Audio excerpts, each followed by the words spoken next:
now rocking with the best. Debates get hot, boy, I am so many fresh. I talk cash money like I'm Birdman. Tackle topic straight on, no swerving. All facts is what I'm serving. No one's better or more deserving than me. I bring that heat like Miami on a whole nother level like I'm Otani. I prove points by helping you visualize, using data that's analyzed by eagle eyes. Get your mind right and act like you know. You are now tuned into the Real Untouchable podcast.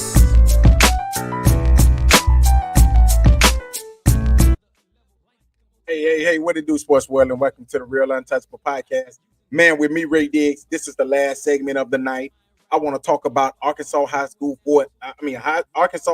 football 4A. Hamburg at Monticello, man. Y'all know how much I love Warren, man. That's why I just keep on saying these Lumberjacks, man. But these Lumberjacks ain't about to get in nobody's ass over here this weekend, all right? So I'm going to talk about Hamburg. The Hamburg Lions, they traveling to Monticello to face their crosstown conference rivalry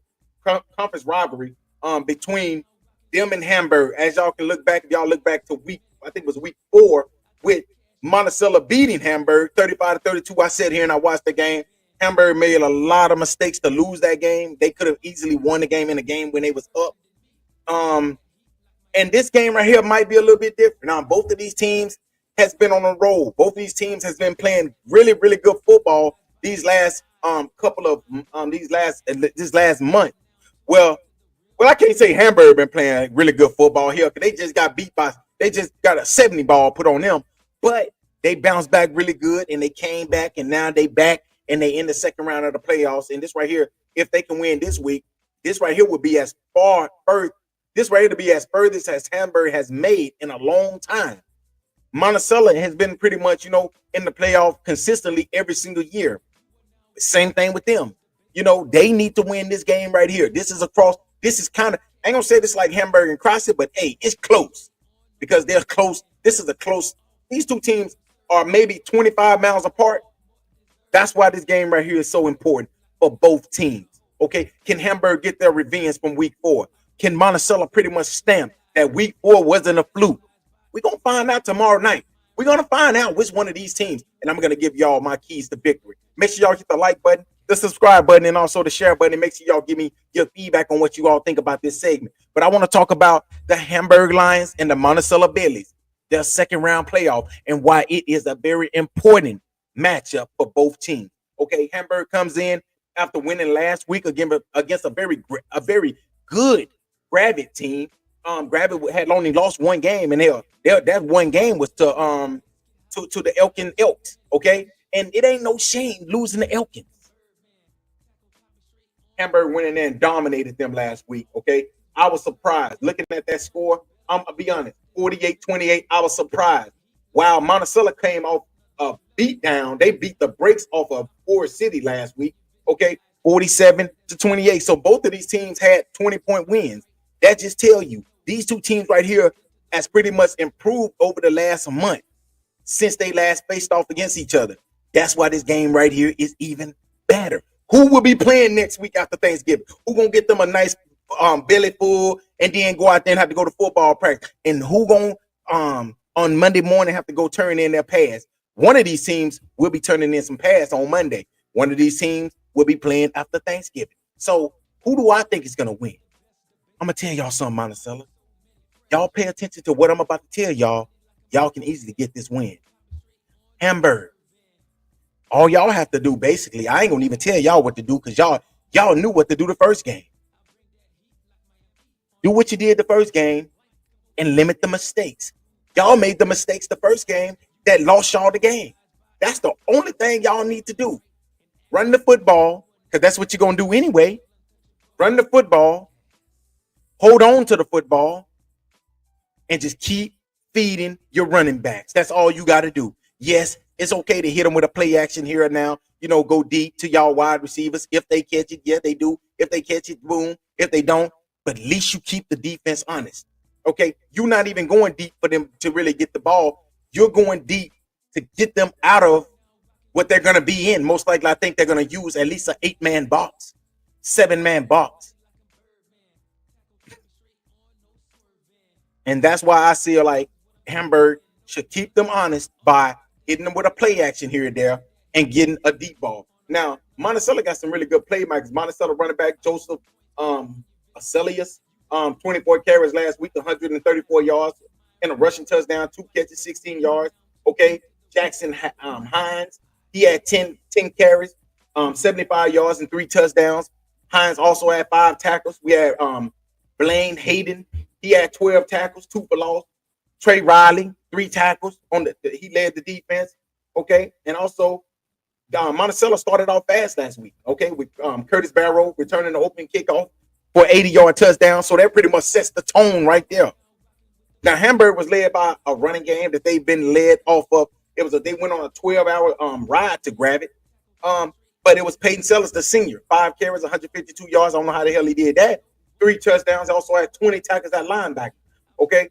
Then you had junior Nikhil Lewis, 28 carries, 181 yards and 2 touchdowns. 2 catches, 75 yards and a touchdown. Okay. Now, let's be real. I told somebody, I said, listen, I watched Grab It play.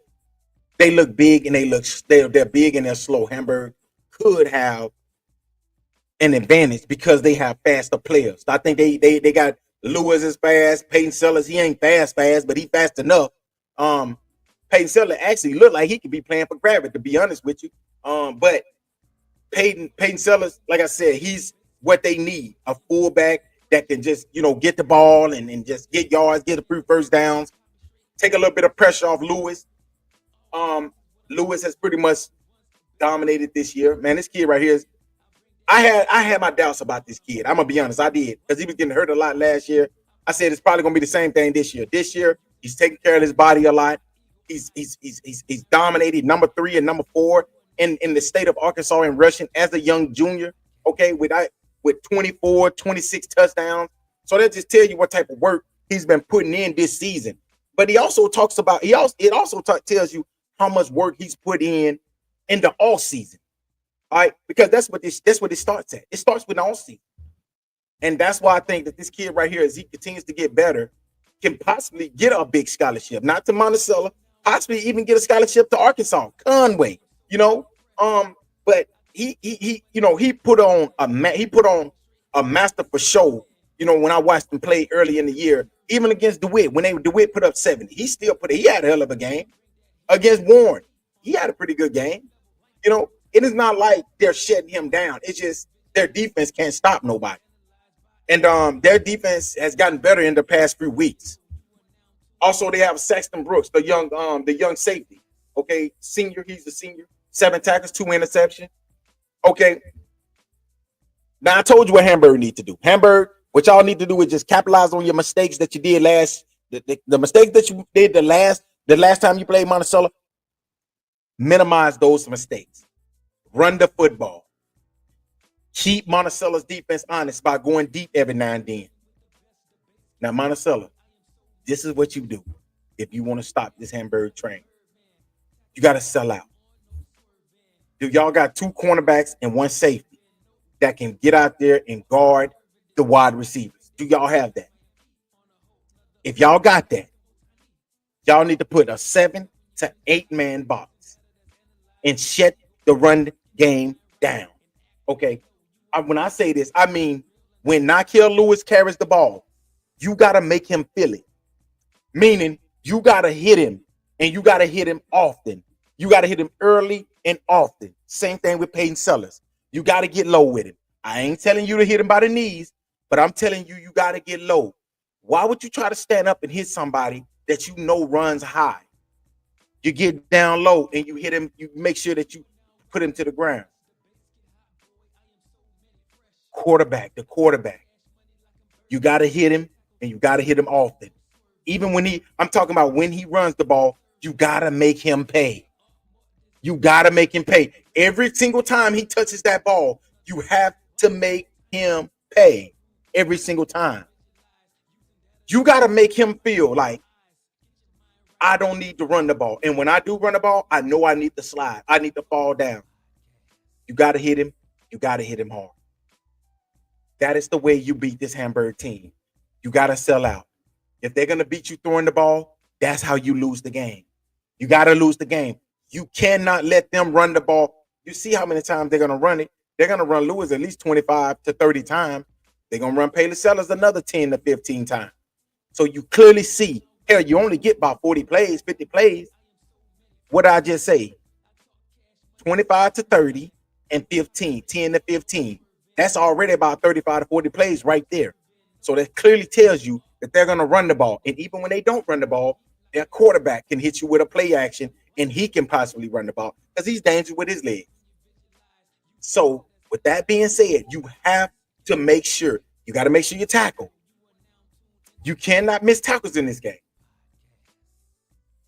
Because if you miss a tackle, Lewis going to be up that sideline, or he's going to be up the middle of that field, taking it to the house. I can promise you that. So when I tell you, you gotta turn this into a physical game. You gotta turn it into a physical game. That is the only way I can see Monticello beating Hamburg for a second time. Because like I said, I watched that first game, and they was lucky to win that game. Now, in this game here, I think that they coach emphasized this week that we need to lay the hats to these two running backs. And I'm going to tell y'all something. Before I let y'all go, I don't want to talk bad about Hamburg coach, but Monticello, he's going to do something where it's going to be questionable in this game. He does it every game. He's going to do something at least once or twice a game where you can make sure that you make him pay for what he do. It's going to be something that he's going to do, whether he run a quarterback bootleg, or he runs the ball up the middle on a 4th down and 1 at the 45-yard line. He will do something where you can capitalize and you can get points. You got to be ready. You just got to be willing and ready, because it's going to happen. I'm going to go. I think Hamburg gets their revenge. I'm going to go with Hamburg to win this game, even though they're on the road, even though I think Monticello got a tough environment. I think Hamburg wins this game. I think they move on to the next round.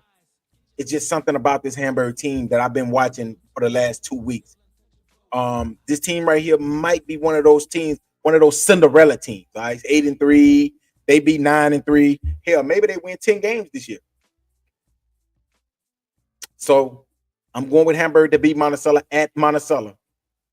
Even though I was leaning, even though I was swaying, to Monticello's side, I think Hamburg somehow, some way. I don't think Monticello would do what I'm telling them to do. I think somehow Peyton Sellers or Nakia Lewis will somehow, some way break a long run and get a long touchdown, and that's how they would possibly win this game. So make sure y'all tune in. Like I said before, ASN, Arkansas Sports Network will be at this game. So make sure y'all tune in. Go to their Facebook page. Subscribe to their YouTube channel. They got everything. They will be there doing interviews with all of the players. And I watch them. I watch ASN a lot. They're a really, really good sports channel. I love them. I subscribe to them. So make sure y'all go over there and y'all subscribe to their channel as well. That's going to be where I'm going to be watching the game. Y'all can watch the game there as well. And like I said, they give field view. They're going to give you all interviews with the coaches, interviews with the players. I like what they do. I love what they do. So make sure y'all tune in to that game tonight, because it's already 12 o'clock and I'm still up, but I'm getting ready to go to bed. But hey, until next time, y'all have a great Friday, man. Make sure y'all be safe. Okay. Don't drink and drive. Don't do drugs. Make sure y'all doing all these necessary safety precaution things that you're supposed to do when you know you need to be successful. Until next time, y'all, thank y'all for watching the Real Untouchable podcast with me, Ray Diggs, and I will be back tomorrow and talk about why I feel that Cam Ward should be number 1 on your Heisman list. And I think that the Heisman Trophy Committee are going to mess this up. Until next time, y'all. Oh, breaking news. Bryce Underwood, the former LSU commit. I will be doing a podcast on him tomorrow and why I think that college football is ruined. So make sure y'all tune in. Bryce Underwood switching his commitment from LSU to Michigan. And what I am hearing, Michigan offered this young kid $12 million to switch his commitment. Hell, I would have switched my commitment too. Hey, I would have switched my commitment for $3 million, to be real with you. But he switched his commitment. So make sure y'all tune in for that episode. I'll talk about it tomorrow on the Real Untouchable podcast with me, Ray Diggs. Make sure y'all tune in to all the high school football tomorrow. It's gonna be great. Peace.